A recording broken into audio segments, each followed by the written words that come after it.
예, 안녕하십니까. 좀 전까지 매치대 습격 A와 알고리즘 부분에 관해서 이제 올해 시장을 이제 리뷰해 보면서 마쳤는데요. 오늘은 처음 찍을 때부터 양이 상당히 많을 것 같아가지고 그냥 30분 정도씩 나눠가지고 이제 몇 번에 걸쳐서 얘기하고자 합니다. 이제 좀 보면서 다시 말씀을 좀 드리겠습니다.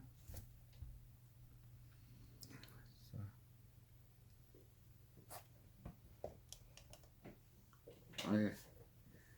이제 유튜브를 본 친구들이 얼굴이 아주 크게 나온다고 그 얼굴 좀 작게 나오게 좀 멀리서 이렇게 좀 찍어라 이렇게 얘기를 하더라고요. 그래서 이제 좀 멀리서 찍으려고 하긴 하는데 이게 네이버 플랫폼과 이제 유튜브 플랫폼 틀리다 보니 뭐 어떻게 찍는 게 더 좋을지는 이제 모르겠어요.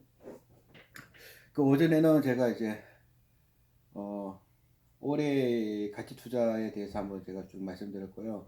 지금 점심을 먹고 와서 이제 계속해서 이어서 이제 말씀을 드릴 건데요. 지금부터 이제 말씀드릴 부분은 이제 앞으로의 전망, 내년 전망에 대해서 말씀을 좀 드리고요. 오늘이 토요일인데 제가 목요일 날인가요? 목요일 날 그 경제 트렌드 2019라는 이제 그 일을 갔다 왔거든요. 그때 갔다 왔을 때 얘기 들었던 거, 제 페이스북에 썼던 거에 대해서 한번 다시 한번 이제 한번 정리해서 올려드리고요. 그 다음에 이제 본격적으로 이제 주식시장 2019년, 그래봐야 다다음 주가 이제 2019년이잖아요. 이제 2019년은 어떻게 봐야 될 것인지, 제가 카페에 이제 뭐 금도 얘기하고 뭐 숏도 얘기하고 했더니 뭐 매우 좀 불안해 하시는 것 같은데, 뭐 불안하지 않을 때가 위험한 때죠, 그죠?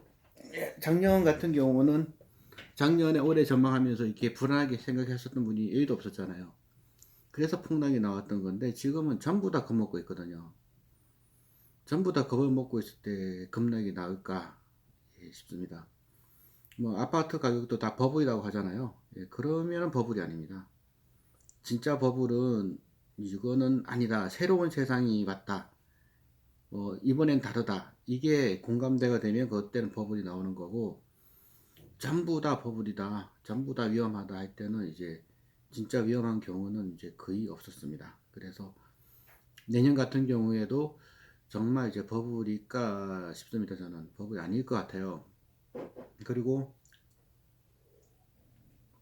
그 버블이 아닐 것 같으면은 뭐 앞서 올렸던 것처럼 SQQQ 같은 거라든지 금 같은 거 왜 들고 있냐라고 얘기하실 것 같은데 보험이거든요. 보험. 여러분 집에서 뭐 자동차 보험 왜 듭니까? 사고 날 거라고 확신하기 때문에 보험 드나요? 그건 아니잖아요. 저도 10년째 운전하고 있지만 사고 난 거는 1년 차에 2번 나고 9년 동안 무사고였거든요. 하지만 보험 꼭꼭 들어가고 운전자 보험도 들어 있습니다. 그러면은 포트의 10% 인내 부분에 대해서 인버스도 갖고 있는 게 그게 위험한 건 아니죠. 그렇게 안전에 대해서 좀 갖고 있어야지 잠을 편안하게 잡니다. 뭐 어제 같은 경우도 나스닥 다우 다 급락했잖아요. 이런 시장에서 좀 인버스라든지 뭐 안전자산, 금, 부동산 갖고 있는 거는 저는 매우 합리적인 거지. 뭐 제가 생명보험 들고 있다 그래서 내가 죽을 거라고 생각했기 때문에 생명보험 들고 있는 것도 아니고 제가 자동차 보험 들고 있다 그래서 뭐 자동차 사고가 날 걸 확신했기 때문에 자동차 보험을 들고 있는 건 아니거든요. 그런데 뭐 작은 비용으로 큰 걸 좀 대비할 수 있다면 되거든요. 그래서 저는 뭐 대무 사고 같은 경우는 자동차는 10억까지 들어놨어요. 근데 내가 뭐 사고 나서 10억짜리 자동차를 부딪힐 일은 거의 없겠지만 혹시 제가 뭐 고급 외제차와 사고가 나가지고 큰 보상을 해야 될지 모를 위험에 대비하는 건데 뭐 대무 사고 1억을 하나 10억을 하나 그 금액 차이는 별로 안 되거든요. 보험금은. 왜냐면 확률이 적기 때문에요. 작은 확률에 대한 보험금은 매우 적습니다. 그래서 뭐 대무 같은 것도 넉넉하게 좀 준비해 놨는데 이런 것 했다고 그래서 뭐 제가 뭐 공매 세력도 아니고 그리고 시장 뭐 닥터 둠처럼 그냥 어떻게 보면 박사도 아니고 단지 이제 미래에 대한 불확실성에 대한 대비를 하자는 차원에서 이제 말씀을 드렸던 거고요. 이제 본격적으로 이제 2018년 시장은 이렇게 달라졌다는 겁니다. 기존 가치 투자, 저 퍼주, 저 PBR주 투자하면은 수익률 내기가 매우 어려워요. 왜냐하면 이제 시장은 바뀌었기 때문인 겁니다. 전 세계에서 글로벌로 본다면 대한민국 시장은 1% 정도밖에 안 된다고 하잖아요. 근데 우리가 대한민국에 태어났다는 이유만으로 이 1%밖에 되지 않는데 올인을 하는 것이 오히려 더 위험하다. 그래서 미국에 좋은 종목이 있다면 미국에 좋은 종목을 매수도 할 수 있을 거고, 미국 시장이 고평가됐다면 소설 칠 수도 있을 거고요. 중국이 고평가됐다면 중국의 소설, 뭐 베트남이 좋다면 베트남에 투자도 할 수 있는 거. 이런 좀 이제 넓게 보는 세상이 온 것 같습니다. 그렇지 않으면은 뭐 투자 수익을 이제 시장보다 비트하기가 매우 어렵겠다라고 이제 보고요. 그 효율적 시장 이론을 주장하는 분들은 꼭 말한 게 벤치마크거든요. 이거 벤치마크를 대한민국 코스피에 맞출 필요는 없다고 저는 봅니다. 글로벌로 볼 수도 있고 우리 뭐 절대적인 가치 투자 가치 평가를 해서 투자해야 되지 않겠냐 이런 생각이 들고요. 그리고 그래서 이제 뭐 최근에도 제가 다녀왔던 경제 트렌드 2019 부분을 잠깐 먼저 압축해서 말씀을 드리고 이어서 2019년 시장을 어떻게 전망하는지에 대해서 말씀 좀 드릴 건데요. 좀 주의할 거는 우리 같은 가치 투자자들이 경제 분석이라든지 시장 전망을 너무 자주 하는 건 매우 안 좋습니다. 그래서 뭐 장기 가치 투자하시는 분들께서 내년 금리를 예상하면서 뭐 투자를 한다든지 뭐 그거는 모르는 거거든요. 그래서 그 부분을 좀 주의하시고 1년에 한 번 뭐 상반기 한 번, 하반기 한 번 정도만 경제 분석을 하고 뭐 시장 전망하는 거 정도는 모르겠는데 너무 자주 하시면 맞출 수도 없고요. 맞출 수도 없고 또 갭에 투자하는데 또 오히려 더 방해가 되더라고요. 저 같은 경우에는. 그래서 저는 뭐 팟빵에 가보면은 뭐 시황맨이라는 분께서 뭐 아침에 한번 뭐 저녁에 한번 이렇게 그 부지런하게 시황 분석거를 올려주더라고요. 그래서 처음에 재밌게 한 달 정도를 봤는데 요즘 안 봅니다. 그거 왜 선물 옵션 하는 것도 아니고 지수 뭐 선물 옵션 하는 것도 아니고 시장이 오를지 떨어질지에 대해서 알아서 뭐 하려고요. 그거를 뭐 시장이 오른다는 걸 안다면 돈을 법니까? 이거 동영상 보시는 분께서 뭐 24일인가 12월 24일 날 코스피가 30포인트 오르고 코스닥 10% 올라가는 거를 미리 알았다. 하느님께서 그냥 미리 알려줬다. 그럼 돈 벌 수 있을 것 같아요. 지수가 30포인트, 50포인트, 100포인트 오르는 거하고 우리가 갖고 있는 종목이 오르는 거하고는 1도 관계가 없는데요. 이런 관계 있겠네요. 1, 2는 관계 있겠네요. 그래서 98, 99는 관계 없다는 겁니다. 관계 없는 걸 알려고 할 필요도 없고요. 그죠? 우리가 해야 될 거는 역시 개별 종목이다라는 걸 다시 한번 말씀드리면서 연말이고 그리고 또 제가 저희 이제 CISW 모임이 26일 날 또 송년회를 하기로 했거든요. 저희는 모임을 하도 자주 해가지고 이제 이번 달에만 3번을 만나는 건데 26일 날 송년회 모임을 하기에 앞서서 이제 좀 토론을 하고 이제 술을 먹기로 했어요. 그래서 그 토론하는 자리에 제가 올해 전망하고 내년 전망 그래 간단하게 코멘트를 하는데 이거 유튜브에 올려놓고 왔는데 이거 보면 된다 이렇게 하면은 시간이 많이 절약될 것 같아요. 그래서 이렇게 올리는 거고요. 이제 본격적으로 이제 몇 가지 좀 말씀을 드리겠습니다. 시간이 상당히 걸릴 것 같긴 한데 뭐 최대한 1시간 이내에 끝낼 수 있게 노력을 해보겠는데요. 뭐 좀 장황한 것 같긴 해요. 그래서 이거는 안 보셔도 됩니다. 그 뭐 개별 종목 투자해야 될 분들께서 내년 시장이 뭐 50% 올라가든 10% 빠진든 뭔 상관이겠어요, 그게. 근데 안 보셔도 되는데 뭐 제가 뭐 최근에 또 공부했던 거 참고하고 싶으신 분께서는 이거 보시면서 참고하시면 되겠습니다. 이제 모니터 보면서 이제 말씀드리겠습니다.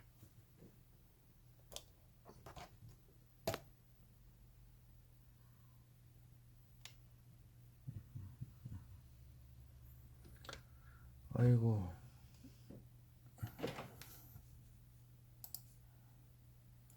요거를 한번 말씀을 드릴게요. 이제 저 페이스북에 올린 건데요. 이거를 뭐 간단하게 이제 코멘트 해드리고 이제 말씀드리는 게 좋을 것 같아요. 되게 유명하신 분이시죠. 이게 김일구 상무님 그리고 김동한 그 프로 이제 신감기에 나왔죠.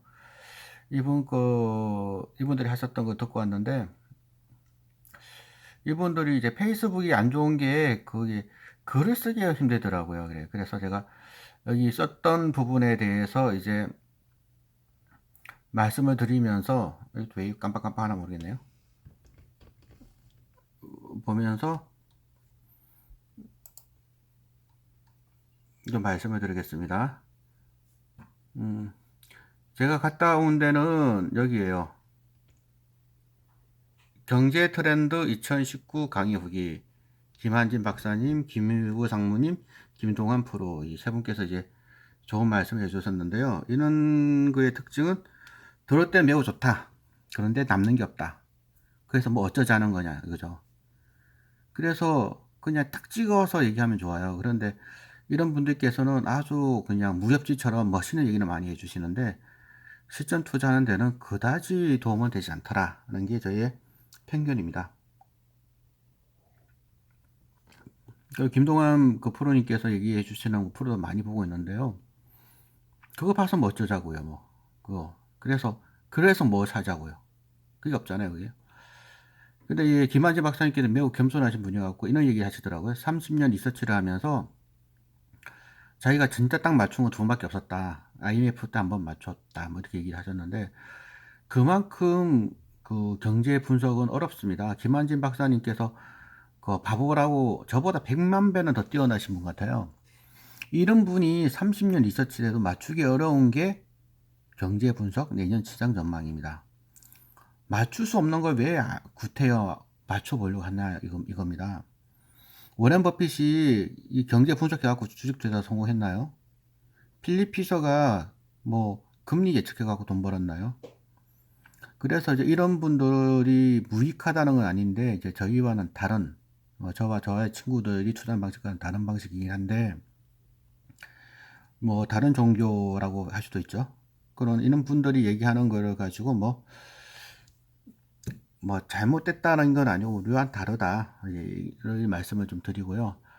이분들이 이제 김한지 박사님께서 말씀하셨던 게 이제 경기 사이클 둔화가 예상이 되고 우리나라에도 이제 미칠 것이다 이런 얘기를 해주셨는데 지금은 하락 추세이다라는 얘기를 하셨거든요. 그러면서 왜 하락 추세인지에 대해서 이제 말씀해 주셨는데 좀 아쉬운 게 있다면은 이 팟캐스트도 그렇고 그 2019 경제 트렌드 2019 이제 오픈 강의도 마찬가지였는데 그래프 같은 거를 많이 이제 보여주셔야 되거든요. 그런데 이 팟빵도 뭐 유익하긴 합니다. 그 팟빵이 제일 유익한 건 저도 몰랐는데 운전할 때 한 1시간씩 뭐 운전해 가야 될 때 라디오 대신 듣기에는 매우 좋았어요. 그런데 팟캐스트의 가장 약점은 그 다양한 시각적인 효과가 없다는 겁니다. 저도 이제 카페 글 같은 거 올릴 때 보면은 그래프를 많이 인용하잖아요. 그런데 이제 그래프라든지 이렇게 시각적으로 보여줘야 될 부분을 보여주지 않다 보니까 이게 좀 상상만 해서 그냥 패는 많이 생길 수 있을 것 같긴 한데 이해를 하는 데는 좀 어려움이 좀 있을 것 같습니다. 그래서 이분이 말씀하시는 게 이제 무슨 말씀인지 뭐 제가 다 리서치 자료 이제 가지고 말씀을 좀 드리겠습니다. 이번에 그 김한진 박사님의 핵심은 그거거든요. 미국 경기 사이클이 지금 둔화되고 있고 이에 따라 우리나라도 영향을 미칠 것이다. 내년에는 이제 두 번 정도 금리 인상이 있고 그래서 이제 경기 둔화 때문에 주가는 시장은 대세 하락이고 그 대세 하락 시장에서 반등은 있겠지만 이게 속으면 안 된다는 겁니다. 근데 이게 뭔 말씀인지를 제가 좀 이제 설명을 좀 드리겠습니다. 이거 설명하려고 하니까 이게 한숨이 먼저 나네요. 왜냐 양이 워낙 방대하기 때문에 이거를 아이고 다 설명할 수 있을려나 모르겠습니다. 한 대까지 해보겠습니다. 이거는 이제 신영정권 자료를 지금 가지고 왔는데요. 그 장기적인 지수는 그 명목 GDP와 동일합니다. 그래서 우리나라 이제 명목 GDP를 이제 찾아보시면은 이게 제가 다음 주에 설명할 부분인데 이거 내부에 보면 바로 나오거든요. 내부에 이제 명목 GDP를 보면은 우리나라는 1730조 원입니다. 실질 GDP는 1555억이고요. 이렇게 우리나라 GDP는 이렇게 쭉 이렇게 성장해 왔습니다. 그렇기 때문에 이제 그 말은 뭐냐면은 종합주가지수는 이것 따라 움직이는 게 맞다는 거죠. 명목 GDP에 따라서 올라가는 게 맞는데 이제 문제는 이거보다 주가는 이렇게 쭉 가지 않고 이렇게 파동을 치는 거죠, 파동을. 그런데 이제 제가 이제 좋게도 볼 수 있고 나쁘게도 볼 수 있는 게 느린 성장은 있지만 이게 꺾어지진 않는다는 겁니다. 그래서 폭락이라는 건 한 번씩 이제 GDP가 꺾어질 때가 우리나라 역사상 두 번 있었거든요. 그럴 때는 진짜 폭락이 나오는 게 맞아요. 하지만 요 명목 GDP가 이렇게 급락이 없다면은 시장이 급락도 없을 거라는 겁니다. 계속 이제 말씀드리겠습니다. 그래서 우리나라에 이제 보시면은 한국이 1980년부터 1917년까지 37년간 주가 상승률을 보면은 GDP 명목 GDP 상승률과 거의 이제 일치합니다. 우리나라만 그런 게 아니라 미국도 영국도 이번도 마찬가지예요. 그래서 GDP가 성장한다면은 그만큼 우리나라 주식시장도 성장할 거라고 보면 되고요. 우리나라 GDP가 성장이 낮다면은 앞으로 주식시장도 낮을 거라고 보시면 된다는 겁니다. 그런데 제가 이제 참고한 자료 볼까요? 우리나라 GDP 성장률이 몇 프로였죠? 제가 여기다 썼나? 여기 제가 올렸네요. 제 페이북에도 올렸는데 그 KDI 자료입니다. 한국 거시 경제 전망을 보면은 우리나라 GDP는 연간 2.6% 성장할 거로 예상됩니다. 2006년도에. 그럼 다시 말해서 내년도 주식시장은 2.6% 상승하는 게 맞다는 겁니다. 그런데 실제로 보면 2.6% 이렇게 움직이지 않잖아요. 더 올라가기도 하고 더 떨어지기도 하는데 이거는 개와 주인과의 비교와 마찬가지로 주인이라는 GDP는 이렇게 2.6%씩 저성장 국면에서 올라가고 있고 강아지라는 주가 지수는 빨리 뛰어갔다가 늦게 쫓아갔다가 반복하는 거죠. 그런데 2018년에는 2.7% 정도 성장했는데 그 연초로 보면은 많이 뛰어 올라갔다가 또 많이 또 떨어져서 뒤쳐져 갔다가 다시 이제 올라오는데 아마 이 수준으로 이제 움직일 겁니다. 근데 미국 같은 경우는 뭐 최근 많이 빠지고 있잖아요. 너무하게 GDP 성장률보다 높게 상승했다가 제자리를 갖고 있는 건데 한국 같은 경우에는 이미 2018년도에 많이 빠졌기 때문에 2019년에 추가적으로 더 빠질 자리가 별로 없다는 겁니다. 그게 제가 생각하는 부분이고요. 그렇기 때문에 어떠한 분들, 제가 뭐 최근에도 그 송년회 한 10번 넘게 제가 했는데, 한번 주식 투자하는 친구들 만났더니 뭐 소재 치겠다. 그래서 내가 깜짝 놀라서 내가 그 어디다 소재 치겠냐. 한국 시장에 소재 치겠다는 거예요. 그래서 내가 깜놀해서 미국 시장에 소재 치면 치지 한국 시장에 뭐 타러 소재 치냐고 내가 이제 준엄하게 굳은 적이 있었습니다. 그런데 그 미국은 이렇게 GDP와 주가를 보면은 고평가된 게 맞아 보이는데 특히 나스닥이라든지 미국의 그 바이오 같은 거는 이제 맞는데 한국 거래소 같은 거는 소스치 때가 아니에요.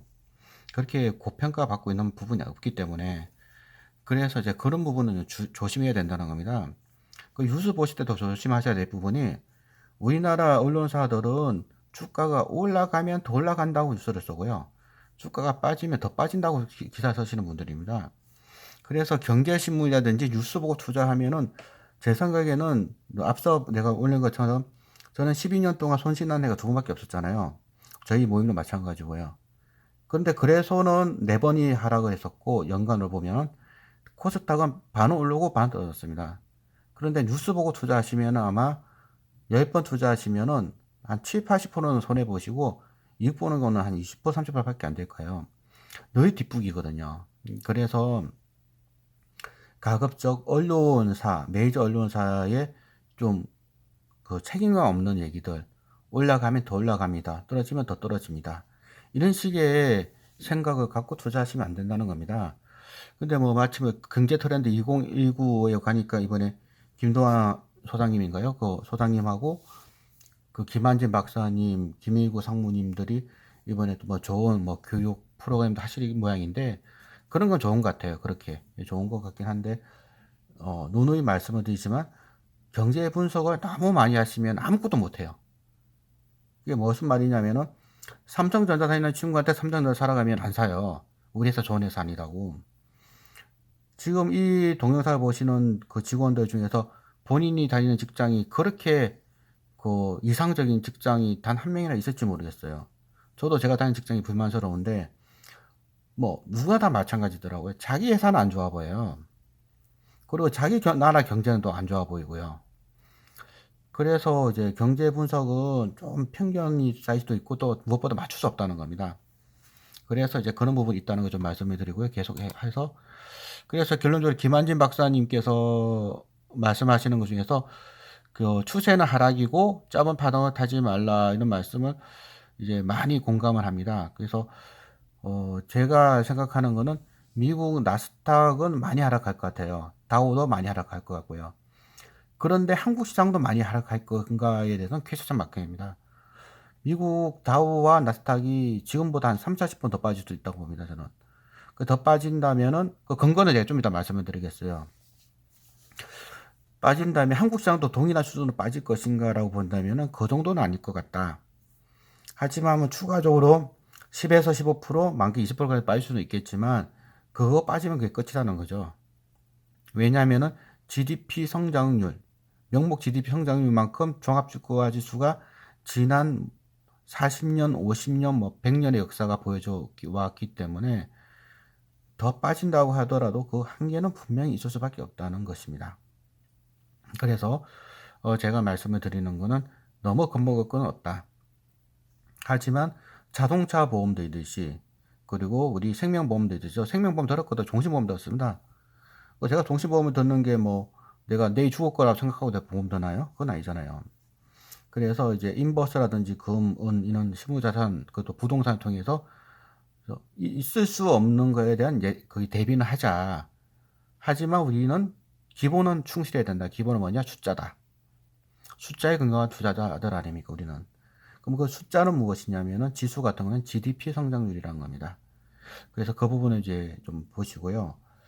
그 다음에 이제 김일구 상무님의 또 말씀이 또 저 말씀 많이 해주셨는데요. 아이고 김일구 상무님은 딱 말씀하신 거 들어보면은 그냥 신뢰가 넘어가요. 말씀이 뭐 이마에 막 긴 주름이 있는 게 꼭 노동자처럼 생겨가지고 좀 진실성 있게 말씀해서 제가 매우 좋아하시는 그 경쟁이라고 해야 되나요? 이분이신데 이분께서는 이제 삼고에 대한 고민을 하시더라고요. 유가 올라가니 비용 증가되지, 달러 강세니 비용 증가하지, 금리가 인상되니 비용 증가되지, 삼고로 인해서 올해가 힘들었다. 근데 고유가 지금 저유가 바뀌었잖아요. 그래서 이제 고유가 저유가 바뀌면서 이제 그 올해처럼 힘든 게 내년에 좀 완화되지 않겠냐라고 김일구 상무님께서 말씀하시더라고요. 그 다음에 달러도 지금 고점 찍다가 좀 내려왔잖아요. 한번 볼까요? 달러. 이거 내부도 참 잘 됐다고 제가 자주 이제 참고를 하는데요.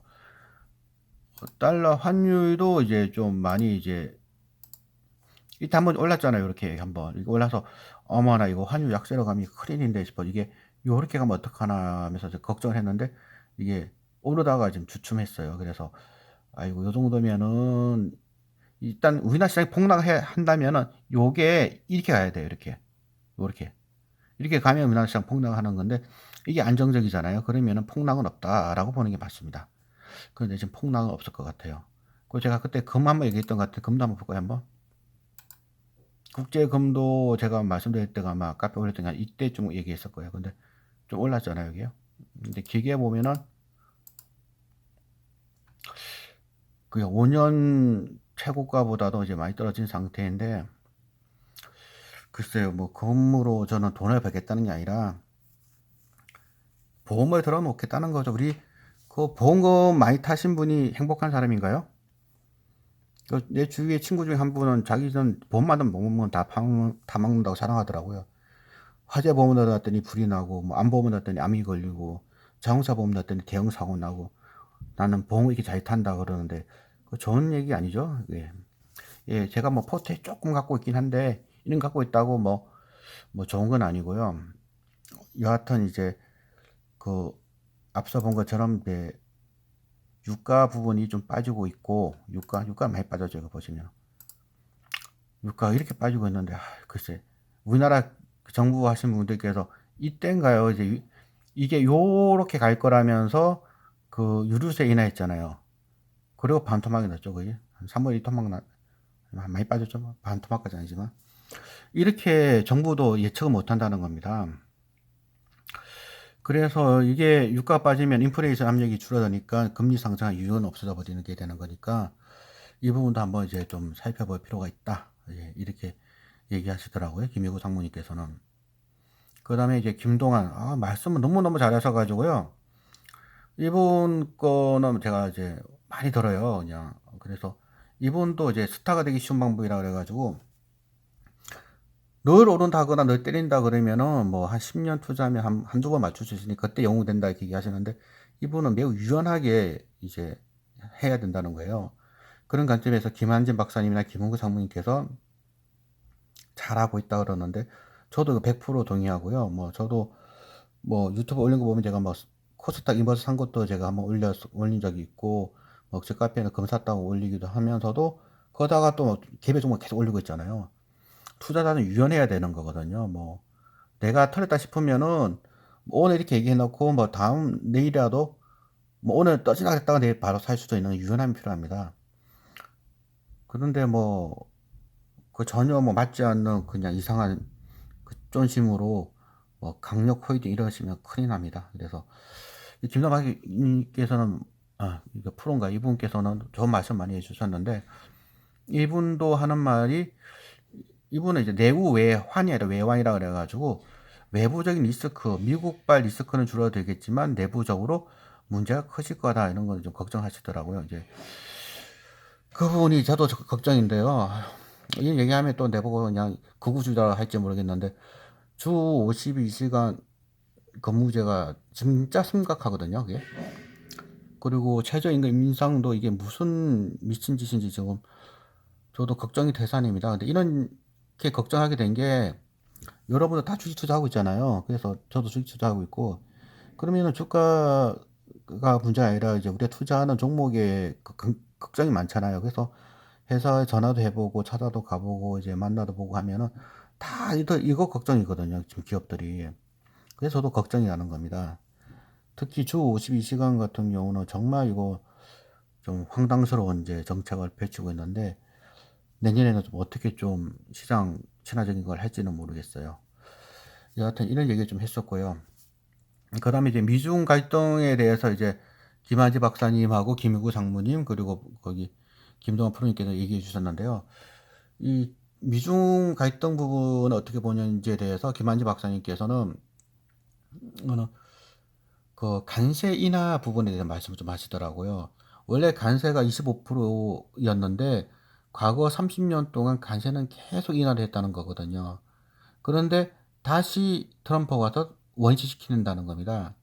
그러면은 그 관세벽이 높아지면 자유무역에서 어떻게 될까요? 보호무역으로 바뀌잖아요. 그럼 우리나라처럼 무역으로 먹고 사는 나라인 경우에는 참으로 어려운 시기가 지속될 수밖에 없다라고 보기 때문에 좀 조심해야 될 요소가 있는데 이거는 풀릴 문제가 아니라는 겁니다. 쉽게 풀리지 않을 거다라고 얘기하고 있고요. 이 부분에 대해서는 또 제가 다시 또 한 번 더 말씀을 좀 드리겠습니다.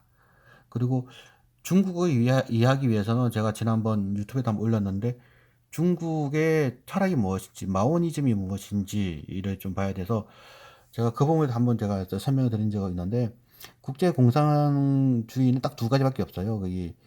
그 스탈린식의 공산주의, 그러니까 코민텐이라고 국제 공산당이 주도하는 지서가 하나 있고 또 하나는 마오쩌둥이 대장정이라는 세계 최초로 공산주의 최초로 그 자기 시장에 맞는 공산주의 이게 마오니즘이라고 하잖아요. 그 두 가지밖에 없는데 일단 그 국제 공산당 코민테르는 완벽하게 실패했고요. 이제 살아남아 있는 게 중국식 사회주의, 중국식 공산주의인데 이 부분에 대해서는 잘 이해를 할 필요가 있을 것 같습니다. 그래서 그것도 나중에 혹시 기회가 되면은 제가 뭐 관련 전문가, 그 우리나라에서 마오주의에 대해서 가장 박식한 분도 다음 주에도 송리를 한번 하기로 했는데 그분한테도 한번 여쭤보면서 한번 말씀 한번 드리겠습니다. 다음으로 김일구 상무님이 얘기해 주셨던 부분은 이거는 많이 하셨던 거예요. 그 팟캐스트 많이 들으셨던 분은 많이 들었을 텐데 근데 이거는 이제 되게 재밌거든요. 근데 제가 앞서 이렇게 말씀드리지만 재미있는 거하고 투자에 도움되는 거하고 1도 관계 없거든요. 그래서 저도 이거 되게 재밌게는 보는데 이것 때문에 내가 투자하는데 큰 돈을 벌 수 있을까? 이거에 대해서 매우 이제 의문이긴 합니다. 여하튼 이제 김일구 상무님께서 말씀하시는 거는 중국이 너무 컸다. 그래서 너무 커서 미국이 한번 때려잡으려고 하는데 이게 뭐 all and nothing 해가지고 모든 거 아니면 아무것도 없는 이런 건 아닐 거고 떡 하나 주면 안 잡아먹지 식으로 이제 점차적으로 해결해 나갈 것이다 이렇게 얘기하시더라고요. 그 다음에 김동완 이제 프로께서는 이제 트럼프에 대해서 트럼프가 모든 걸 잘할 수는 없을 것이다 이제 이런 얘기를 좀 해주셨고요. 여기서 이제 그래프도 하나 보면 더 좋은데 시간이 벌써 30분이 됐네요. 이거 그래프를 하나 보면 되는데 어떤 그래프를 보면 좋을까요? 한번 또 찾으려면 시간이 걸리는데 그거는 조금 이따 찾아서 내가 좀 말씀 좀 드리고요. 한 5분만 하고 끊고 좀 쉬었다가 또 하나 더 올리겠습니다. 그 다음에 금리 인상 종료 시점은 어떻게 생각하시는지에 대해서 물어본 부분이 있었는데 그 김희고 상무이나 김한진 박사님이나 김동완 그 프로께서는 대부분 내년에 한 번 아니면 두 번이면 끝날 거다 이렇게 했는데 이게 좋은 게 아니라는 거예요. 금리 인상이 종료되면은 주가가 날아가는 게 아니라 그때부터 본격적인 하락이 나올 수도 있다는 거죠. 왜냐하면은 금리를 보통 올릴 때는 경기가 좋아서 올리는 거거든요. 경기가 과열됐기 때문에. 근데 금리를 더 이상 못 올리고 오히려 금리를 떨어뜨린다면은 경기가 안 좋다는 거거든요. 그러면 우리나라 시장 더 빠지죠, 그게. 그래서 이제 금리가 언제 꺼질 것인지를 기대하는 거는 오히려 뭐 좋은 거를 기대하는 게 아니다라고 이제 생각이 들고요. 그 다음에 이제 뭐 Q&A에서는 특별히 그렇게 좋은 말씀은 없었던 걸로 이제 기억이 납니다. 여하튼 제가 이렇게 그냥 약간 좀 딱 보면 신뢰하게 생겼잖아요. 여기 신뢰감 좀 있어 보이는데 그 김희구 센터장 상무님인가요? 아주 좋은 말씀 잘 들었고요. 여하튼 이렇게 해서 이제 말씀을 드렸고요. 다음은 말씀드릴 거는 이제 제가 페이스북에 한번 올렸던 건데 오늘 얘기할 거는 이 부분이에요. 주시장은 GDP 성장률이 상승한다. 이게 앞서 올렸던 거고요. 그 다음 올렸던 게 우리나라 GDP 예상 성장률이 2.6%다. 이거 그래프 보면서 말씀드릴 거고요. 그리고 이제 금리 부분에 대해서는 이건 아까 제가 말씀드렸고 3번도 말씀드렸고 요거는 뭐 이것도 한번 좀 이따 설명드리겠습니다. 6번도 제가 좀 말씀 좀 드렸던 부분이고 예. 벌써 32분이 되었으니까 잠깐 쉬었다가 다시 하나 더 올리겠습니다. 오늘은 이거 언제 끝날지 모르겠는데 본론도 못 들어갔는데 벌써 그냥 1시간 해버렸네요. 이거 좀 쉬었다가 또 올리겠습니다.